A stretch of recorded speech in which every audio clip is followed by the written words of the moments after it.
주님과의 친밀한 교통 속에서 누리는 천국의 기쁨을 알아가게 하여 주시고, 주님과의 교제 속에서 누리는 그 사랑으로 말미암아 저희들이 이웃을 섬기며 사랑하며 주님 다시 오실 날을 사모하며 살아가게 하여 주시옵소서.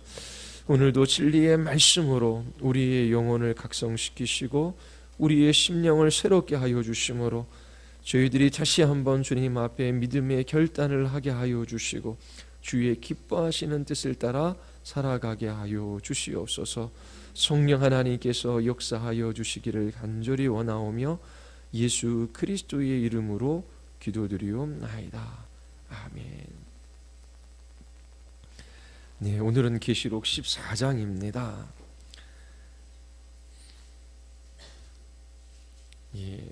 서론 보면 인내 가운데 믿음의 싸움을 포기하지 말고 지속해야 하는 이유라고 쓰여져 있지요. 자, 인내라고 하는 단어가 있고요, 싸움이라는 단어도 있고, 포기하지 말아야 한다, 지속해야 한다라고 하는 단어가 있습니다. 그리스도인이 이 땅에서 살아가는 것이 녹록지 않다라고 하는 것을 나타내는 문장입니다. 그리스도인들은 믿음의 인내가 무엇인지를 아는 사람들이에요. 날마다 영적인 전쟁을 치르며 군사로 살아가는 삶이 무엇인지를 이해하고 있는 사람들입니다. 때로 포기하고 싶고 또 낭망되고 절망되는 때가 있지요. 그러함에도 불구하고 지속적으로 이 길을 걸어갈 수밖에 없는 이유를 가진 사람들이 그리스도인들입니다. 이 길을 인내하며 그렇게 포기하지 않고 끝까지 믿음의 싸움을 싸우며 지속적으로 걸어갈 수 있는 그 근거는 하나님의 구원하심에 있지요. 이 땅에 두 발을 딛고 살아가지만 이 세상에 속한 사람들이 아니라 하나님 나라 백성 삼으셨어요. 선하신 우리의 왕이신 주님께서 우리를 통치하시고 다스리시고 우리를 이끌어 가셔요. 이 땅에서 살아가는 데 필요한 모든 필요를 공급해 주시지요. 하나님의 백성들은 주님의 나라를 위하여 살아갑니다. 그 나라를 위하여 살아가는 그 여정 속에서 주님께서 반드시 모든 필요를 제공해 주셔요. 그래서 삶의 우선순위를 분명하게 해야 합니다. 예수 그리스도, 그분의 나라와 또 그의 의. 무슨 일이 있어도 예수 그리스도를 중심으로 주님의 통치와 다스림을 받으며 주님의 백성다운, 주님의 자녀다운 삶을 살아가겠다 마음 먹고 그것을 가장 우선시해야 하는 것입니다. 그러면 하나님께서 그러한 삶을 살아가는 데 필요한 하늘의 힘도, 은혜도, 또 육체적인 필요도 하나님께서 공급해 주셔요. 싸움이 치열하면 치열할수록 하나님께서 나의 믿음의 인내와 수고와 이 싸움을 통하여 더 큰 영광을 받으시고 더 큰 복과 더 큰 상급이 우리에게 주어짐을 잊지 말고 이 삶을 살아갈 수 있어야 하는 것입니다. 14장은 짐승의 표를 받지 않는 신자와 짐승의 표를 받은 불신자들의 영원한 결과를 대조해서 우리에게 보여주고 있습니다. 이 세상에서는 짐승에게 경배하는 자들, 이 세상이 전부인 것처럼 알고 이 세상의 가치를 따라 살아가는 사람들이 잘 사는 것 같고 행복한 것 같고 그들이 구원받은 것처럼 보일 수 있어요. 반대로 진실로 예수 그리스도를 신앙하며 그분의 나라를 위하여 살아가기로 결단하고 믿음으로 살아가는 사람들, 짐승의 표가 없는 신자들은 심판을 받는 것처럼 보일 수 있어요. 13장에서 붉은 큰 용에 이어서 바다에서 나온 짐승과 땅에서 나온 두 짐승에 관해서 살펴봤어요. 짐승의 표를 받은 사람들은 이 땅에서 번영할 수 있고요, 성공할 수 있고요, 이 땅에서 남들이 부러워할 만한 위치에 오를 수 있어요. 그런데 점점 더 짐승의 표를 받지 않는 하나님께 속한 하나님의 백성들은 이 땅에서 고난을 받아요. 그러나 마지막 날에는 상황이 역전됨을 이 14장이 보여주고 있습니다. 짐승에게 경배하지 않는 신자들, 오로지 예수 그리스도 한 분만 바라보며 그분의 이름과 영광과 나라를 위하여 살아갔던 신자들은 비록 이 세상에서 고난을 당하지만 영원한 구원을 받고, 짐승에게 경배한 자들, 이 세상의 가치를 따라 이 세상이 전부인 것처럼 이 세상의 번영을 누리며 살아갔던 그들은 영원한 심판을 받습니다. 잠시 이 세상에서 많은 것들을 소유하며 안정적이고 그리고 부유한 삶을 살아갔다라고 할지라도 그들에게는 영원한 하나님의 진노와 심판이 기다리고 있습니다. 영원한 삶에 비하면 이 땅에서의 7, 80년 영광을 누렸던 삶은 사소하고 아무것도 아니에요. 반대로 예수 그리스도 그분의 이름을 끝까지 붙들고 믿음으로 살기 위하여 몸부림쳤어요. 세상 사람들 눈에 보이기에 자랑할 만한 것이 하나도 없어 보여요. 끝까지 인내하며 포기하지 않고 신자의 길을 지속적으로 걸어갔어요. 이 세상에서 많은 아픔도 있고 고난도 있고 고통도 있었어요. 그런데 그들에게 영원한 구원이 주어집니다. 그 주님의 나라에서 누릴 그 영광스러운 구원에 비하면 이 땅에서 7, 80년 고난과 고통 속에서 살아갔던 그 삶은 사소하고 가볍고 아무것도 아닌 것처럼 그렇게 느껴질 수 있습니다. 이처럼 14장은 이 세상을 따라 이 세상을 섬기며 살아갔던 사람들에게는 영원한 심판이 있고, 그리고 이 세상에 두 발을 딛고 살아가지만 이 세상에 속하지 않고 하나님 나라의 백성으로 믿음을 지키며 인내하며 포기하지 않고 이 싸움을 싸웠던 사람들에게는 영광스러운 구원이 주어질 것을 약속하고 있습니다. 14장의 내용을 크게 두 개로 나눌 수 있어요. 첫 번째는 A라고 있죠. 그렇죠? 1에서부터 5절입니다. 13장에서 짐승에 의해 패배를 당한 것처럼 보이는 교회 공동체의 본질적인 모습. 교회 공동체의 본질적인 모습이 어떠한지를 우리에게 소개시켜 주고 있어요. 그러면 이 땅의 지상교회, 우리 성소로 공동체는 이 교회 공동체의 본질적인 모습을 닮아가야겠지요. 이 교회 공동체의 본질적인 모습을 우리에게 보여주며 교회가 어떠한 길들을 걸어가야 할지 우리에게 가르쳐 주고 있습니다. 그리고 B가 있습니다. 이렇게 보시면은 B가 있죠. 6에서 20절. 13장에서 짐승의 추종자들의 궁극적인 종말을 보여주는 것이 핵심적인 내용입니다. 자, 그러면 우리 1에서부터 5절의 내용까지 먼저 살펴볼게요. 자, 새 노래를 부르는 하늘에 14만 4천 명에 대한 묘사가 나옵니다. 자, 계시록 14장 1절, 여러분들 드린 그 페이퍼에도 있습니다. 요절이 아마 거의 다 들어가 있을 거예요. 14장 1절 우리 같이 한번 읽어볼까요? 다 같이 시작.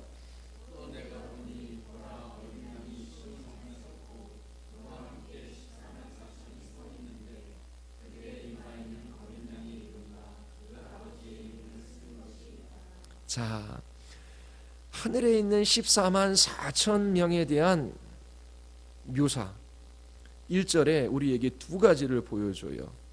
자, 14만 4천이 어디에 있어요? 어린 양과 함께 시온산에 있지요. 그리고 두 번째, 그들의 이마에는 어린 양의 이름과 그 아버지의 이름을 쓴 것이 있습니다. 자, 14만 4천 여러분 어디서 배웠지요? 계시록 7장에서 우리가 보았어요. 14만 4천 명은 뭘 상징하죠? 하나님의 백성 전체를 상징합니다. 자, 계시록 14장은 그 하나님 백성 전체가 하늘로 올라온 모습을 보여주고 있는 거예요. 그러니까 교회 전체의 본질적인 모습을 우리에게 이제 보여주고자 하는 것입니다. 14만 4천이 어떻게 교회 전체를 상징하게 됐지요?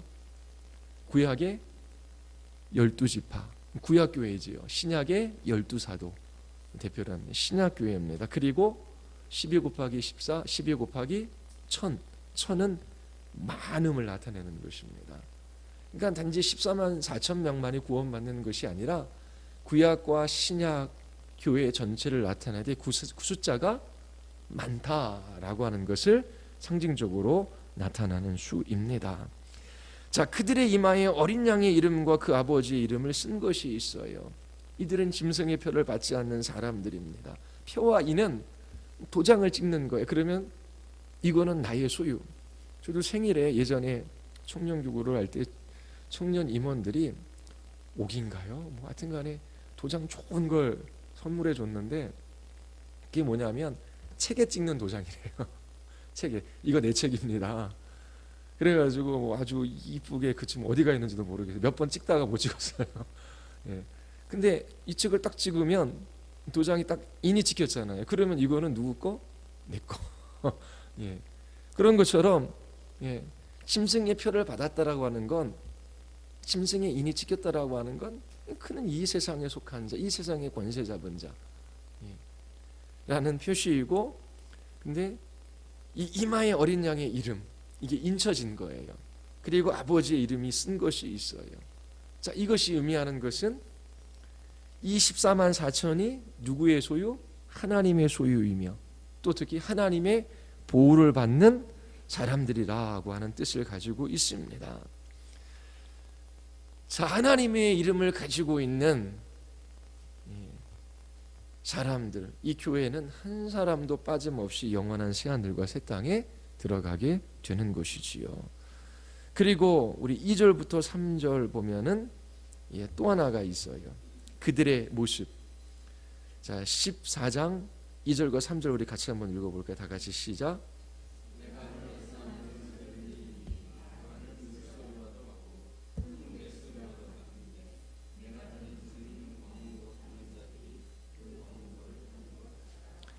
그들이 보좌 앞과 네 생물과 장로들 앞에서 새 노래를 부르니 땅에서 속량함을 받은 14만 4천 밖에는 능히 이 노래를 배울 자가 없더라.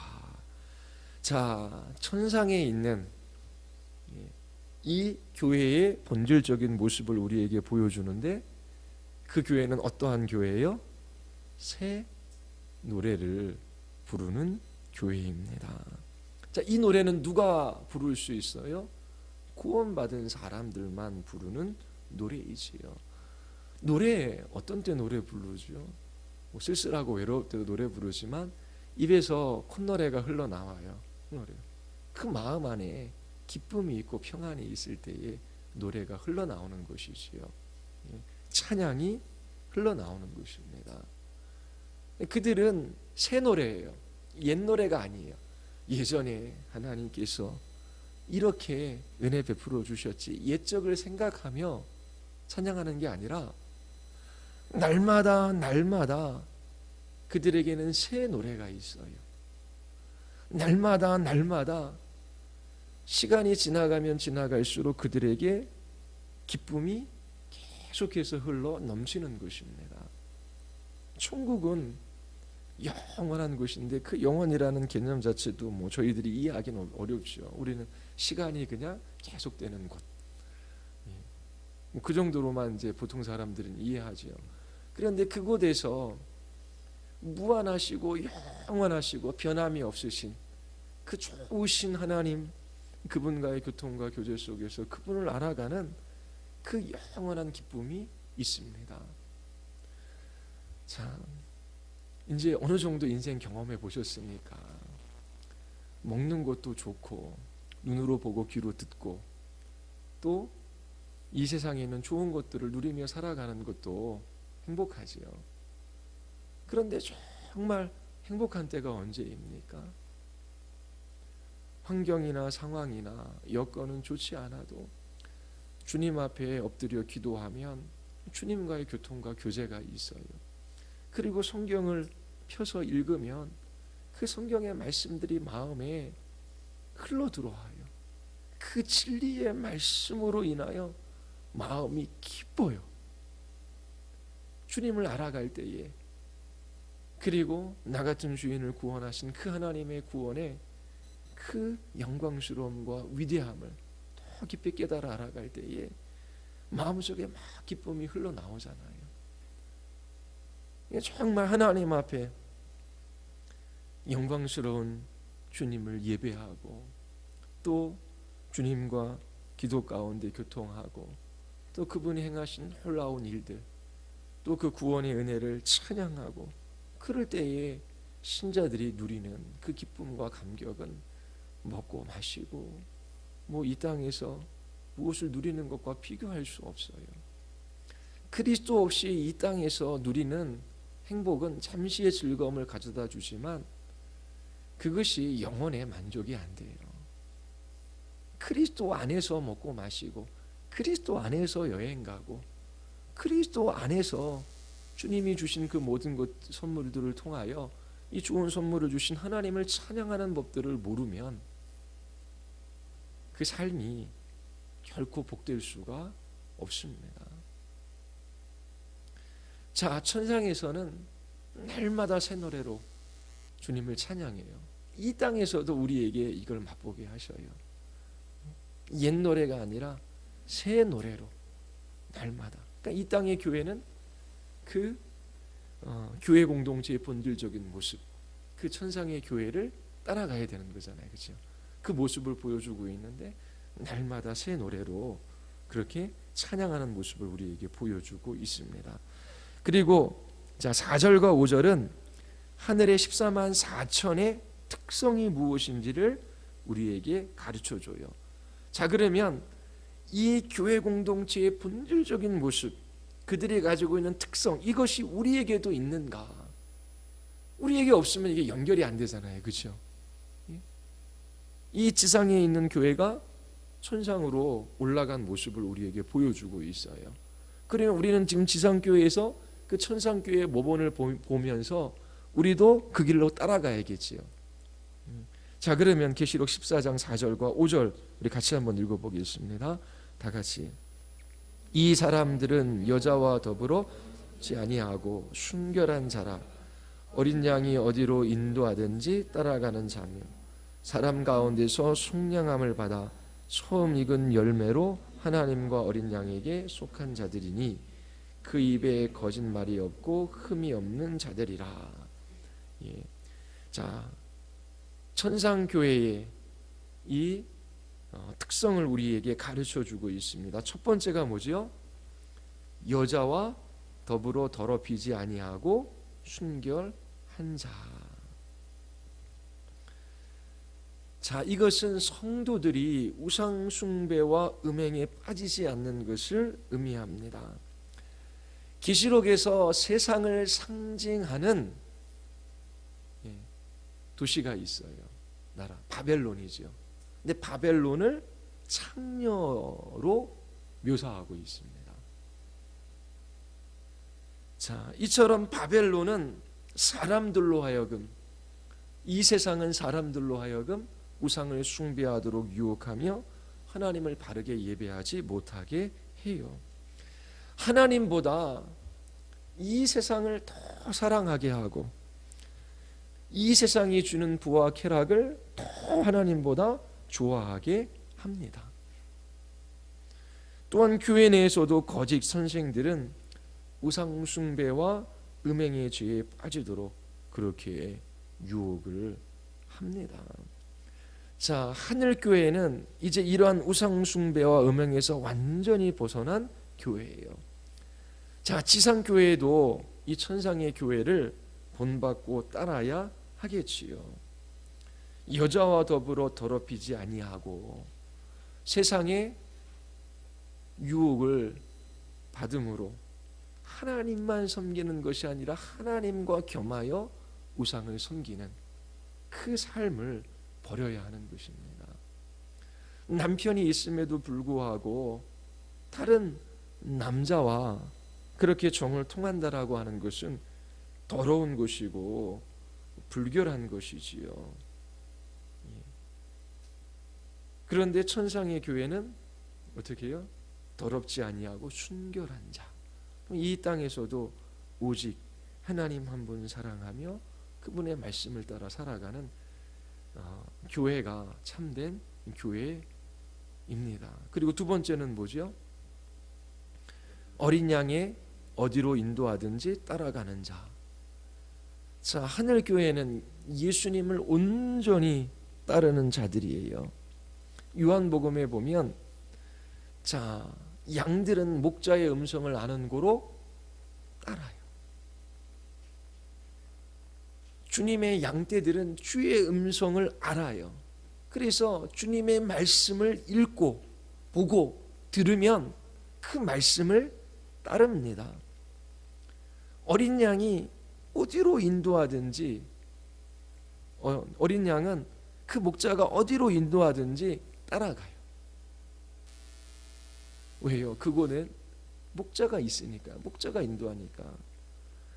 자, 그래서 이 어린 양이 어디로 인도하든지 따라간다라고 하는 것, 결국 예수님의 고난과 죽음에 동참하는 것을 포함하고 있습니다. 아무리 어둠의 골짜기 일지라도 목자가 함께 있으면 그 목자가 나를 지키고 보호하고 인도하기에 그곳에도 안전하고 그곳에서도 쉴 수 있고 평안할 수 있어요. 그래서 그리스도인들에게는 주님이 없는 곳이 지옥이에요. 주님의 말씀과 반하는 삶을 살아가는 것이 그것이 최고의 고통이며 그리고 불행하고 불안한 삶일 수밖에 없지요. 하나님이 나의 하나님이시고 그 하나님께서 우리를 위하신다라고 하는 확신이 있으면 어디에 있든지 무슨 상관이겠습니까? 그런데 주님께서 나를 위하신다라고 하는 확신이 없어요. 자기 안전을 위하여 이 세상의 피난처를 찾으며 그렇게 이리 뛰고 저리 뛰고 찾아다닙니다. 자기 스스로 이 세상에서 피난처를 삼아 참으로 안전된 삶을 살아갈 수 있겠습니까? 그렇지 않아요. 그래서 주님의 양떼들의 마음에는 주님이 계신 곳이 가장 안전합니다. 주님이 계신 곳이 고통과 고난의 자리일지라도 천국입니다. 그러면 어떤 마음이 있냐면 주님이 기뻐하신다면, 주님의 뜻이라면 이 길을 걸어가겠습니다. 이게 그리스도인들에게 있는 거예요. 이번 상황은 이러니까 주님은 이거는 좀 이해해 주시고요. 제가 요구는 하겠습니다. 이 땅에서 그리스도인들이 완전하지만 그렇게 나누며 살아갈 수가 없는 것입니다. 천상교회의 모습을 통해서 지상교회가 어떠한 모습인지를 우리에게 가르쳐주고 있는데 그건 이미 교회가 아니라고 하는 것이지요. 이미 주님을 따르고 있는 모습이 아니에요. 예수님께서 고난의 길을 걸어가셨어요. 지난번 설교에서도 주인이 종보다 높은 위치에 있잖아요.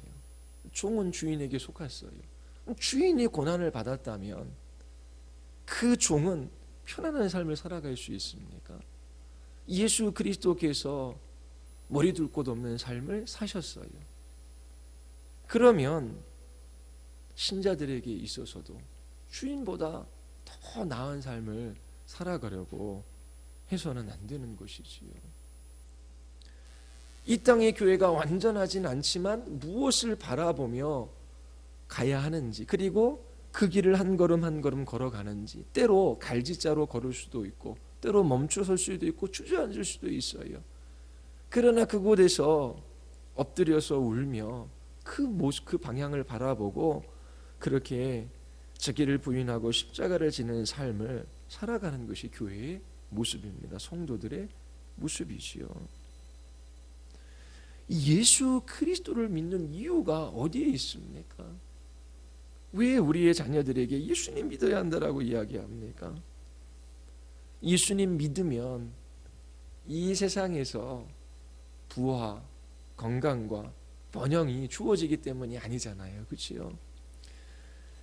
예수 그리스도를 믿을 때에 하나님이 창조하신 인간 본연의 삶을 살아갈 수 있고 예수 그리스도 그분만이 유일한 구원이라 이 땅에서 그렇게 주의 자녀, 주의 백성으로 살아가고 그들이 그 길 끝에서 주님을 만나 배울 수 있기 때문이지요. 이 땅의 모든 것을 다 잃어버려도 예수 그리스도가 계시면 그분이 나의 주님, 나의 하나님이라고 고백할 수 있다면 그 사람은 성공한 삶이지요. 이 세상의 모든 고난과 모든 고통과 비교할 수 없는 그 영광이 그 마지막 날에 예수 그리스도를 믿는 사람들에게 주어질 것이 약속되어져 있어요. 이 세상에서 당한 고난과 고통은 비교할 수도 없고 생각나지도 않을 정도로 그러한 기쁨과 그 영광의 날을 주님께서 우리에게 허락해 주시는 것입니다. 그래서 역사 가운데 모든 그리스도인들은 때로 고난을 각오하고 죽기까지 예수님을 따르려고 했던 거예요. 그것이 신실한 교회의 특징입니다. 자, 이처럼 어린 양이 어디로 인도하든지 따라가는 거예요. 그 다음에 세 번째 뭐죠? 사람 가운데 속량함을 받은 처음 익은 열매로 하나님과 어린 양에게 속한 자. 자, 하늘에 있는 14만 4천 명은 장차 새하늘과 새 땅에 들어갈 모든 성도의 첫 열매라고 하는 것이지요. 자, 그 다음에 네 번째, 자, 이 하늘교회의 특성이 뭐예요? 그 입에 거짓말이 없고 흠이 없는 자.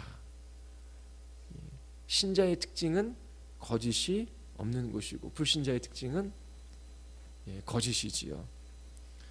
그리스도 앞에 서게 될 교회는 흠이 없게 될 것을 우리에게 말해주고 있습니다. 자, 그러면 이 땅에 지상교회의 모습을 한번 생각해 보십시오. 송소로교회의 모습을 한번 생각해 보십시오. 어떠한 특성을 가지고 있습니까? 교회의 본질적인 모습을 우리에게 보여주고 있는데 이 하늘교회의 모범을 따르고 있습니까? 우상을 숭배하지 아니하고 그렇게 자기 자신을 더럽히지 아니하고 그리스도의 순결한 신부로 오직 그리스도에게만 순종하고 그 어린 양이 어디로 인도하든지 따라가고 그리고 그들은 어린 양에게 속한 자들로 거짓이 없고 흠이 없는 그렇게 교회로 나타나는가. 자, 이것을 살필 수 있어야 합니다. 이러한 모습이 이 땅에서는 완전하진 않지만 그 맛이 있어요. 이것을 잃어버리면 교회일 수가 없는 것이지요. 자, 그리고 두 번째 단락입니다. 6절에서 20절. 자, 13장에서 짐승의 추종장들의 궁극적인 종말을 보여줍니다. 자, 1번 새 천사가 전하는 종말적 구속과 심판의 선포와 실행. 예. 자, 종말적인 구속, 그 마지막 때의 구원과 심판을 선포하고 그것이 실행되는 것이 6절에서부터 20절까지 나와 있는 겁니다. 자, 그러면 작은 A에 보면 구속과 심판의 선포, 6절에서부터 12절까지는 어떻게 해요? 예. 구속과 심판의 선포인데, 자, 그 첫째 천사의 복음 선포, 그리고 6, 7절 있죠. 우리 같이 한번 읽어보겠습니다. 다 같이 시작.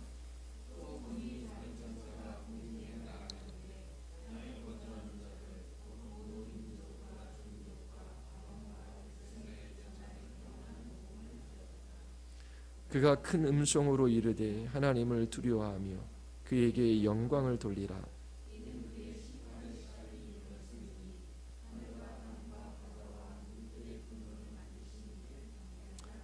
예, 또 보니 다른 천사가, 예, 첫째 다른 천사지요.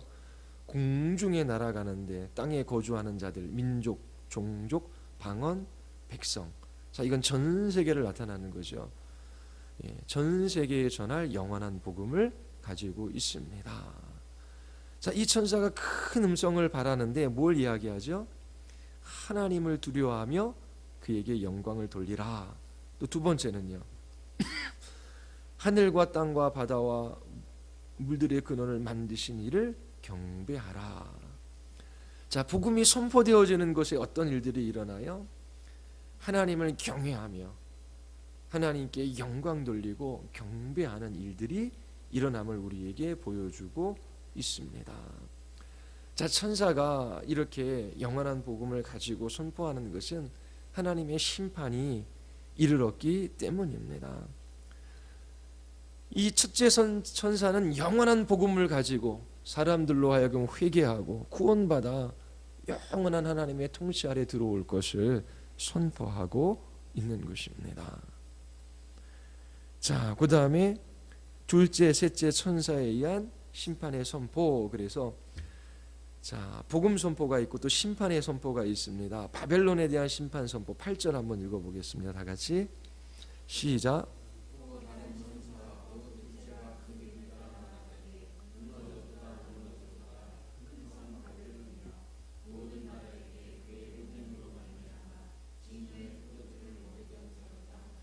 예. 자, 심판에 대한 선포인데 어디죠? 바벨론이죠. 바벨론. 그 바벨론은 큰 성입니다. 자, 바벨론은 역사 가운데 있었던 한 나라예요. 예, BC 586년 남유다 왕국이 바벨론에게 멸망되었지요. 이 바벨론은 유다를 무너뜨리고 또 성전을 파괴했습니다. 하나님의 백성들을 포로로 끌고 갔어요. 자, 구약 시대에 대표적으로 하나님의 백성을 핍박한 나라예요. 자, 사도 요한이 활동하던 시대에는 큰 성 바벨론은 어느 나라일까요? 로마 제국이겠지요. 로마 제국이 하나님의 백성들, 믿는 신자들을 핍박했어요. 자, 역사적으로 있었던 그 구약 시대의 바벨론이나 로마나 다 이스라엘을 정복하고 성전을 파괴한 나라들입니다. 자, 그래서 큰 성 바벨론이 무너졌다라고 둘째 천사가 선포해요. 자, 이것은 1차적으로 당시 로마 제국의 멸망을 선언한 것이기도 하고요. 또 이 바벨론은 계시록에서 세상 전체를 상징하는 도시이기도 해요. 그래서 이 세상이 멸망됨을 천사가 선포하는 것입니다. 하나님을 대적하는 큰 성 바벨론, 이 세상은 반드시 무너집니다. 하나님의 심판을 받아 멸망받는다라고 그렇게 선포를 하고 있습니다. 자, 그리고 짐승과 그 우상에게 경배하고 표를 받는 자들에 대한 심판 선포. 자, 세상이 반드시 무너져요. 그리고 9절과 10절. 자, 짐승의 표를 받은 사람들이 어떻게 되는지 같이 한번 읽어보겠습니다. 다 같이 시작.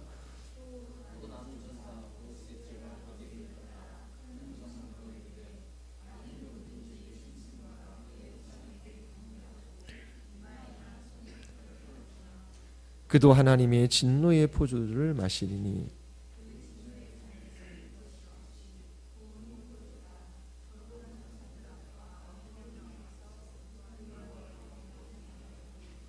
자, 짐승과 그 우상에게 경배하고 표를 받은 자들이 어떻게 되는지 그 심판을 선포하고 있습니다. 자, 그들은 큰 고통, 영원한 고통을 당해요. 자, 계시록 13장에 보면 짐승의 표를 받지 않는 사람들, 그리스도인들은 이 세상으로부터 경제적인 제재와 육체적인 고난, 핍박을 당해요. 계시록 13장에 나옵니다. 그러나 이 14장에 들어서면 짐승에게 경배하고 짐승의 표를 받은 사람들은 하나님께로부터 더 큰 고통과 영원한 고통을 당하게 되어 있음을 우리에게 가르쳐주고 있습니다. 그 고통이 얼마나 크고 끔찍한지 14장 10절에 보면 진노의 잔이 섞인 것이 없이 부은 포도주. 진노의 잔에 섞인 것이 없대요. 이때 1세기 때에 포도주를 그냥 원액대로 마시지 않고요, 물을 타서 마셨습니다. 1대1로 타든지 아니면 3대2로 타든지. 그래서 그 포도주를 희석해서 마셨어요. 그런데 포도주에 완전히 취해서 쓰러지고 싶으면 그냥 그 포도주 원액 그대로를 마신 거예요. 근데 여기서 진노의 잔에 섞인 것이 없어요. 완전한 심판, 철저한 심판, 그것을 묘사하는 단어입니다. 그리고 불과 유황으로 고난을 받습니다. 화상을 당해본 적이 있기는 있지요. 조금씩이요. 그런데 화상으로 인한 고통이 가장 크다라고 합니다. 그래서 천국에 지옥불이 막 타오른다. 안 가봤으니까 불이 타오르는지는 모르겠어요. 그런데 그 불이라고 하는 것은 가장 끔찍하고 가장 큰 고통, 거기에 이제 유황이 더해지는 거죠. 그러면 이 세상에서 짐승의 표를 받고 우상을 섬겼던 이 세상 사람들은 아무리 이 세상에서 평탄한 길을 걸어갔더라고 할지라도 그들에게 임할 진노와 그 심판은 완전하고 그 너무나 크다라고 하는 거예요. 그것을 이제 14장에서 지금 우리에게 보여주고 있고요. 그 다음에 11절 우리 같이 한번 보겠습니다. 다 같이 시작. 짐승과 그의 우상에게 경배하고 그의 이름을 저는 누구든지 받나 쉼을 얻지 못하리라. 자, 그 하나님의 심판의 고통이 얼마나 큰지, 그리고 그 하나님의 진노가 얼마나 완전한지 그것을 우리에게 보여주고 있어요. 자, 고난의 연기가 세세토록 올라가리로다. 이 땅에서는 좀 고통스럽고 또 고난 가운데 힘들다가 좀 괜찮아지기도 하잖아요. 그런데 고난에 쉼이 없는 것입니다. 이 고통에 쉼이 없어요. 계속해서 고난의 연기가 피어 올라가고 있어요. 그러니까 11절 하반절에 보면 어떻게 해요? 밤낮 쉼을 얻지 못하리라. 이 세상에서 아무리 큰 고난을 받는 사람들이라도 잠시 쉼을 얻을 수 있어요. 그런데 이 마지막 날 그 영원한 심판은 계속적인 고통, 그리고 잠시의 쉼도 없는 그 영원한 고통, 그것을 우리에게 말해주고 있습니다. 신자들이 이 세상에서 당하는 고난과 고통은 일시적인 거예요. 이 영원하고 밤낮 쉼이 없는 그 고난과 고통에 비하면 가벼운 것이지요. 이처럼 불신자들이 영원히 당하는 고통과 우리가 당하는 이 땅의 고통은 비교할 수가 없는 것이지요.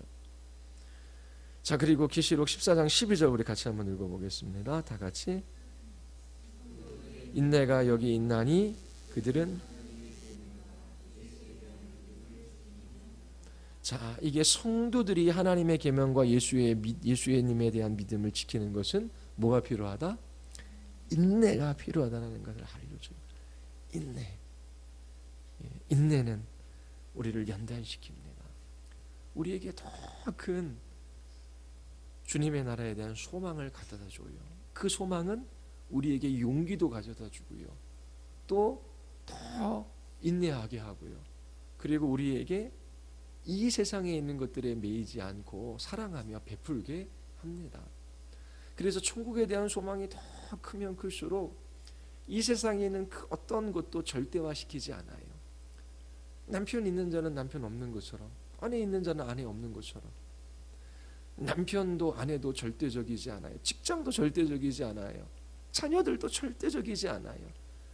하나님 안에서, 그리스도 안에서 주신 직분을 따라 섬기는 것이지요. 그것이 궁극적 가치가 있는 것들이 아니에요. 그래서 이게 그 하나님의 계명과 예수님을 끝까지 믿는 데는 인내가 필요한데, 이 인내를 통해서 하나님이 주시는 그 큰 소망으로 우리는 또 복된 그리스도인의 삶을 살아갈 수 있게 됩니다. 천국에 대한 소망이 더 커져요. 그래서 뭐 그런 생각도 문득 듭니다. 마음이 상하고, 그리고 힘들고 어렵고 때로 고통이 있는 때들이 있어요. 그러면 주님께 너무 감사하다라고 하는 것이 이렇게 한쪽에서 왔다가 한쪽으로 이렇게 또 가요. 왜요? 이 고통, 이 고난, 이 마음의 아픔, 이 상처, 그 우리는 누군가의 상처를 주고 상처를 받을 수도 있잖아요. 근데 무슨 일이든지 간에 그것으로 인하여 주님의 나라를 더 바라보게 되고, 더 사모하게 되고, 그리고 이러한 고난도, 이러한 고통도 주님의 통치 아래에 있어서 주의 영광을 위하여 살아갈 삶의 기회가 되고, 또 이 일을 통해서 하나님이 선하게 하실 일들이 있으니까. 그러니까 뭐 힘들고 어려운 일들이 있을 때 주님의 나라에 대한 소망이 더 크게 다가와서 기쁨, 찬양, 노래가 나오는 때도 있어요. 근데 이러한 고통과 고난이 무엇인지를 알지 못하면 이 세상이 전부인 것처럼, 예전에도 막 힘들고 어려울 때 주님 앞에 기도하고 말씀 붙들고 씨름하고 싸우고, 근데 그 한 권사님의 고백, 모든 것이 평안하고 모든 것이 잘 되어가는 것 같고 아무런 문제도 없는데 오히려 영혼은 메말라요. 주님의 나라에 대한 소망이 그 마음속에서 막 이렇게 솟구치가 않아요. 그래서 사람들이 부러워할 만한 것들은 다 있는 것 같은데 그 영혼에 찬양이 없어요. 그러면서 하는 말이, 목사님, 오히려 이런 힘든 일들이 있고 저런 힘들이 있을 때는 주님의 나라에 대한 소망도 더 크게 다가오고, 그리고 그렇게 주님과의 교제도 있었고, 그러면서 주님 앞에 그렇게 약속의 말씀을 붙들고 끝까지 인내하며 살아간 그 시간들이 너무나 그립고 오히려 복되다. 너무나 평안하기 때문에 하나님을 찾지도 않고 하나님 앞에 서지 않는 자기 자신의 가슴을 치는 그런 권사님과 이야기해 본 적이 있어요. 그리스도인이기 때문에 그렇게 말할 수 있는 것이지요. 그처럼 이 땅에서 신자가 당하는 고난과 고통, 주님의 뜻 안에 있어요. 인내하십시오. 예수 그리스도를 믿는 데는 인내가 필요해요. 주의 말씀을 지키는 데도 인내가 필요해요.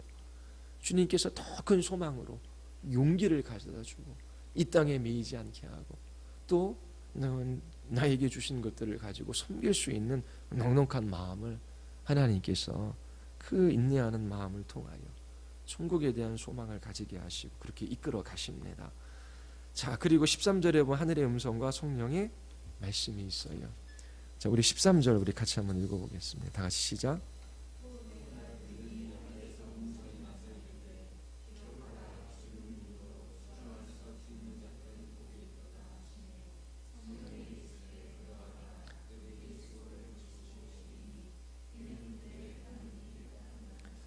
자, 하나님의 말씀을 지키고 그리고 끝까지 믿는 것은 인내가 필요해요.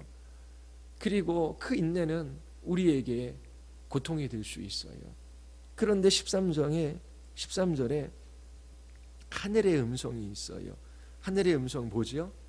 지금 이후로 주 안에서 죽는 자들은 복이 있도다. 지금 이후로는 사도 요한 당시 이후부터 역사의 끝까지지요.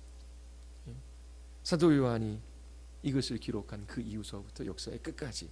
자, 누가 복되다고요? 주 안에서 죽는 자들이 복이 있도다.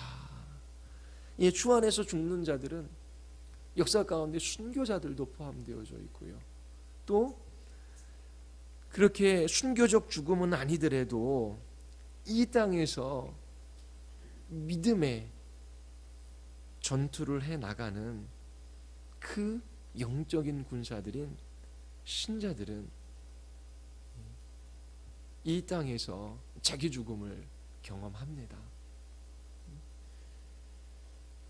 이처럼 주 안에서 믿음을 지키며 끝까지 인내했던 사람들은 그 죽음이 복되다라고 이야기합니다. 어느 종교가 죽음이 복되다라고 이야기할 수 있습니까? 구원이 없어요. 어느 종교가 초상집 가서 찬양을 할 수 있습니까? 노래를 부릅니까? 어느 종교가 울던 눈물을 닦고 그 넘치는 소망으로 그렇게 두 손을 들고 주의 이름을 송축할 수 있습니까? 기독교밖에 없어요. 왜요? 주 안에서 그 죽음이 복되기 때문에 그래요. 신자들의 죽음은 복된 것입니다. 잠을 자다가 아침에 깨어나잖아요. 언제 잠드는지 잘 몰라요. 그렇죠? 어느 날은 잠이 안 와서 뒤척이기도 하다가 어느 순간 갑자기 잠이 찾아온 것 같아요. 근데 어느 순간 잠든지는 모르잖아요.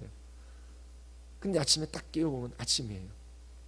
그런 것처럼 살다가 밤에 잠을 자는 것처럼 그렇게 어느 순간 눈을 감게 되고 딱 떠보면 주님의 나라에 낙원에 가 있는 것이지요.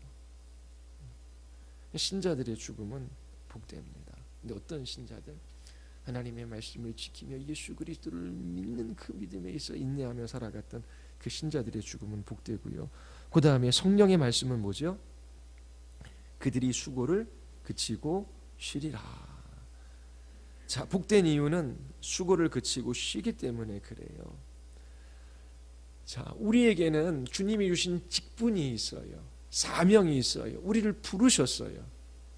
그러면 직분을 감당해야 되잖아요. 그렇죠? 근데 주님이 주신 은혜로 감당하지만 여전히 이 땅에서 연약하고 무지한 인생에 불과해. 또 죄가 있어요. 직분 감당하는 게 쉽지가 않아요. 자, 아내들은 아내의 직분이 있어요. 그러면 설거지를 해요. 물론 남편도 설거지할 수 있지요. 그리고 음식을 만들어요. 그러면 그 음식은 누구를 위해 만드는 것이죠? 누구를 섬기는 거죠? 가족들을 섬기는 거잖아요. 근데 궁극적으로 어떻게 해요? 하나님께서 나에게 엄마라는 직분을 주시고 그리고 아내라는 직분을 주셔서 음식을 만들고 섬기게 하신 거죠. 그러면 내 남편, 내 아이들 섬기기 이전에 하나님이 주신 직분을 따라 살아가는 게 하나님을 섬기는 것이 되는 것이지요. 그런데 그렇게 직분을 따라 그 믿음을 가지고 섬기는 것이 쉽지가 않잖아요. 그렇잖아요. 그러니까 이 땅에서 직분을 받고, 그러니까 남편과 아내의 직분, 부모의 직분, 또 교회에서도 직분이 있어요. 이 세상에서도 그리스도인의 직분이 있어요. 그러면 그 직분을 따라 살아가는 데는 수고가 따른다라고 하는 거예요. 이 수고가 따르지 않는 이 직분의 섬김은 없어요. 근데 그 수고도 주님 안에서 주님이 주신 은혜가 있기에 감당할 수 있는 것이죠. 이렇게 모임 하나를 가지려고 하더라도 누군가 그렇게 시간과 장소를 정하고 연락하고 또 뭔가 먹을거리도 좀 준비하고 그리고 안 나오는 사람에게 전화도 하고 그리고 그렇게 하는데 누군가 희생하고 섬기는 것이 없으면 이 모임도 잘 유지가 안 돼요. 여러분 순모임도 순장이든 뭐 순원이든 그 누군가 그 모임을 위하여 기도하고 나는 순원으로서의 부르심이 있어요. 그 자리에 거기서 하나님을 섬기는 것은 그 주신 그 자리 속에서 성실하고 진실하고 신실하게 그걸 감당하는 거죠. 그래서 같이 순모임 공부할 때 하나도 공부 안 해요. 그러면 그걸 감당하는 게 아니잖아요. 근데 설교도 다시 들어보고 그 본문도 다시 암기해 보려고 하고 그걸 붙들고 기도하는 건 수고가 따라요.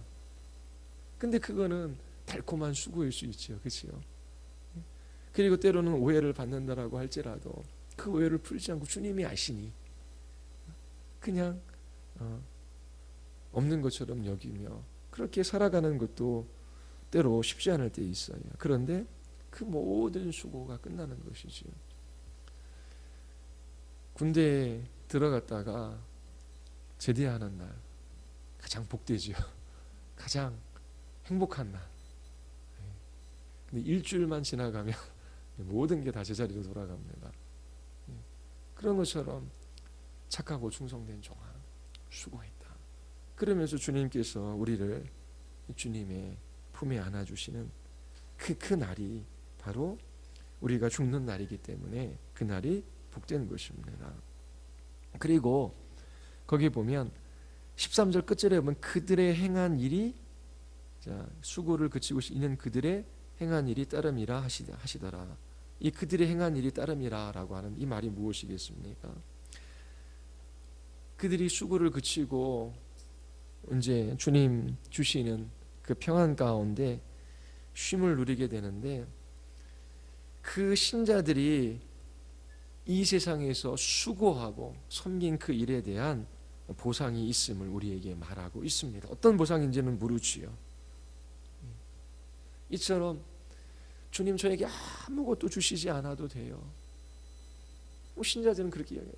그럼에도 불구하고 아무것 한 것 없는 그 수고하고 섬겼던 주의 백성들에게 주께서 그렇게 보상해 주시는 것입니다. 불신자들에게 죽음은 저주이지요. 심판입니다. 마지막입니다. 그런데 신자의 죽음은 복이에요. 이제 이 땅의 수고를 그치고 영원한 안식에 들어가는 것입니다. 그리고 자신의 행위에 따라 영원한 상급을 받게 될 거예요. 이 세상의 좋음과는 비교할 수 없는 가장 좋은 상태로 들어가게 되는 것입니다. 자, 그리고 우리 마지막 우리 14절. 자, 첫째 다른 천사와 인자를 통한 구속의 주소. 그래서 곡식 주소가 나옵니다. 그거 한번 읽어볼까요? 14절부터 16절까지 다 같이 시작.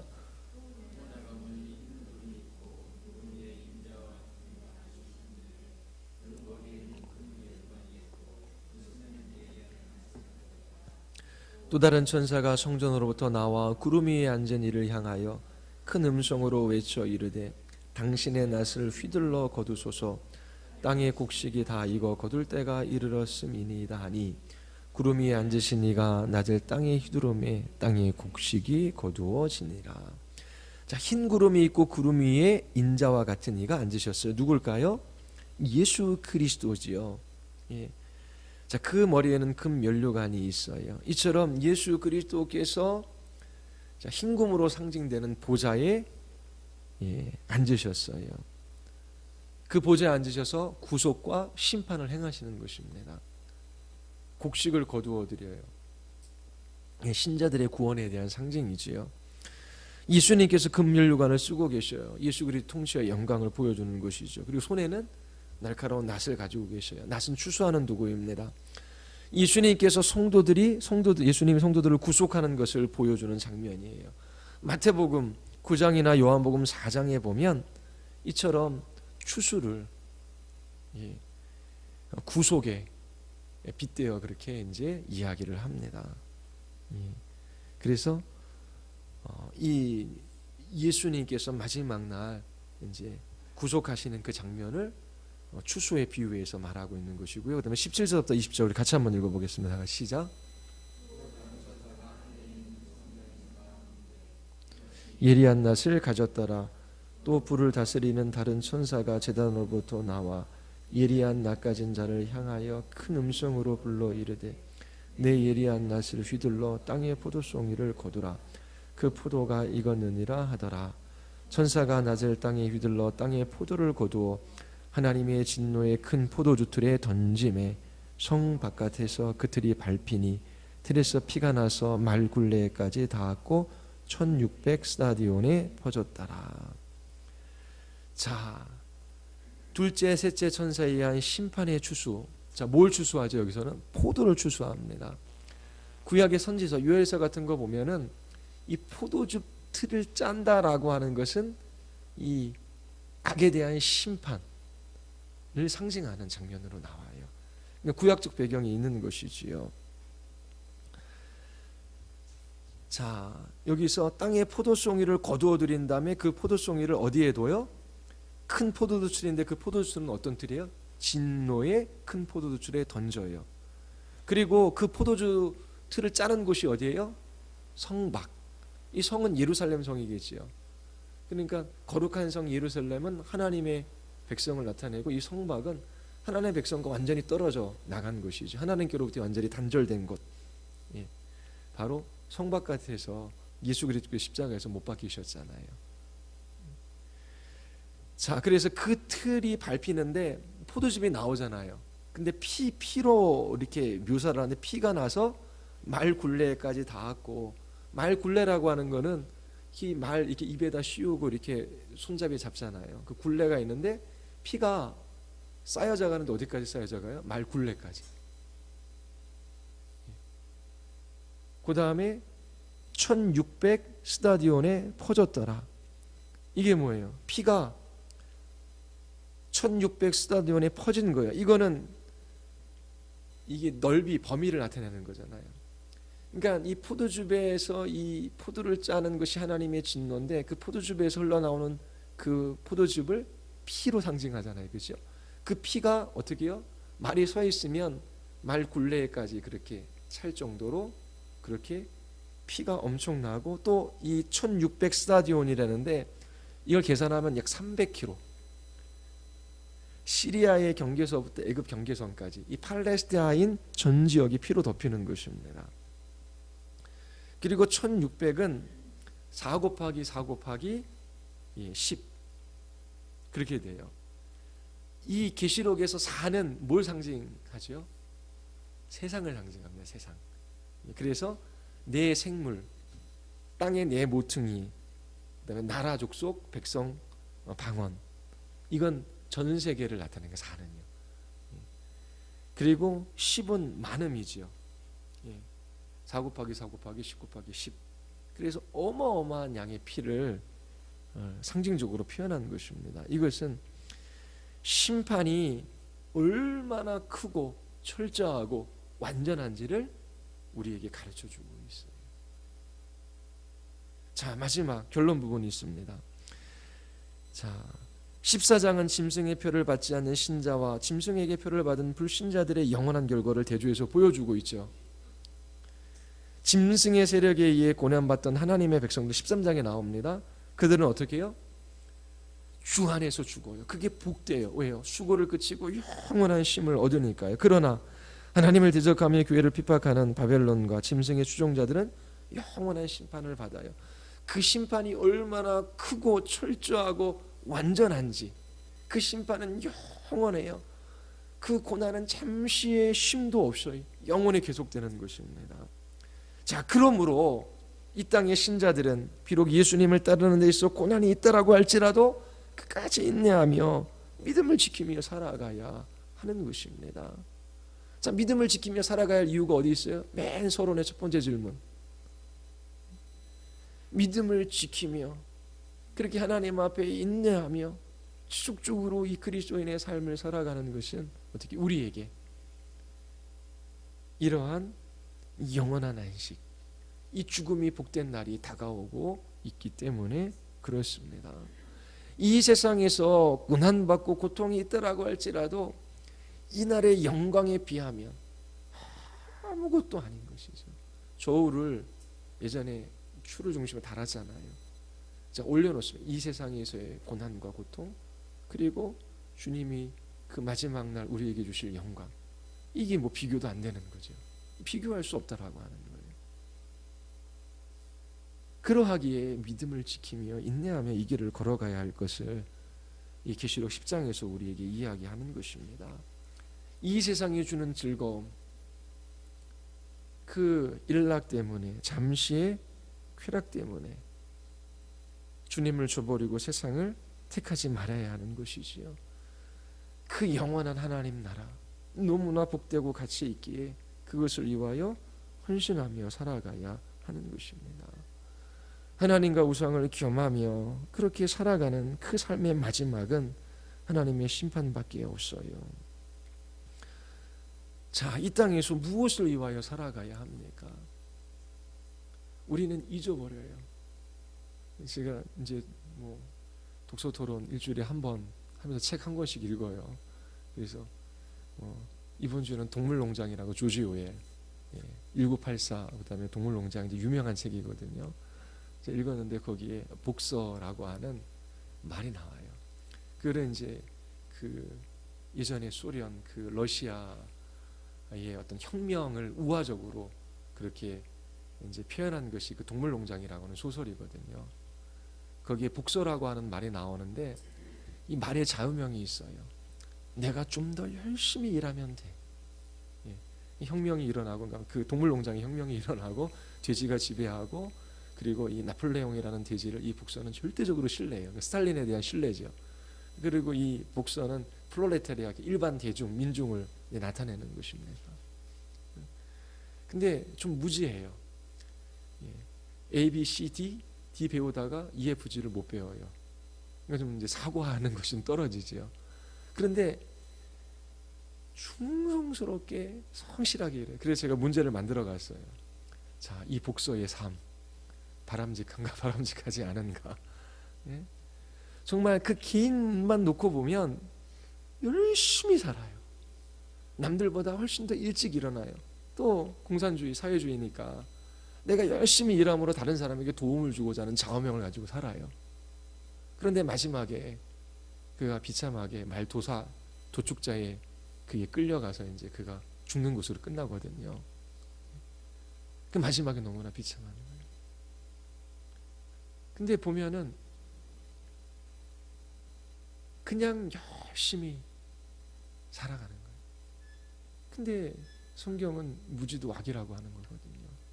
알지 못하면 열심을 내어 살았지만 결국 그 마지막은 심판일 수도 있어요. 그래서 저는 뭐 우리가 아는 거라 그러는데, 여러분, 이 공기라고 하는 거, 날마다 숨 쉴 때 아주 시골 깊은 뭐 산속 같은 데 들어가면 공기 맑다. 그때 이제 좀 공기가 얼마나 맑은지를 경험하지. 이제 서울에 살아갈 때는 잘 모르잖아요, 그렇죠? 그런데 뭐 좀 탁하던 맑던 공기가 있다라고 하는 것은 우리가 살아갈 수 있게끔 하는 거잖아요. 너무나 중요한 거잖아요, 그렇죠? 근데 중요한 걸 잊어버려요. 그러니까 말씀을 배울 때도 뭐 우리의 삶에 적용하고 실천하고 뭐 요구 순종 다 필요해요. 구체적인 상황 속에 어떻게 살아가야 되고. 근데 정말 중요한 건 이렇게 큰 공기와 같은 진리, 이 큰 거, 이것이 얼마나 소중하고 얼마나 귀하고 얼마나 가치 있는지, 이것들을 바라보고 이걸 깨닫고 이걸 볼 수 있어야 돼요. 그러니까 하나님께서도 우리에게 주시는 것은 주님의 나라에 대한 소망이잖아요. 그리고 이 땅에서는 믿음의 싸움을 싸우고 인내하며 주님의 말씀을 지켜나가는 그 삶으로 부르시되 그 삶을 살아갈 수 있는 그 힘이 주님의 나라에 대한 소망이 있는 것이지요. 이 세상의 전부가 아니라 주님의 나라가 있다. 나그네다, 외국인이다. 내가 걸어가는 길이 아니라 주님께서 붙들어 주셔서 그 나라에 이르게 하신다. 그리고 나뿐만 아니라 내 남편도 우리의 자녀들도 이 나라에 이르기를 바란다. 그러면서 그리스도가 우리의 삶의 중심에 계셔서 그리스도가 이유가 되고 목적이 되고 동기가 돼서 나는 지혜도 없고 나는 누구를 구원할 만한 힘도 없어요. 복음도 제대로 못 전해요.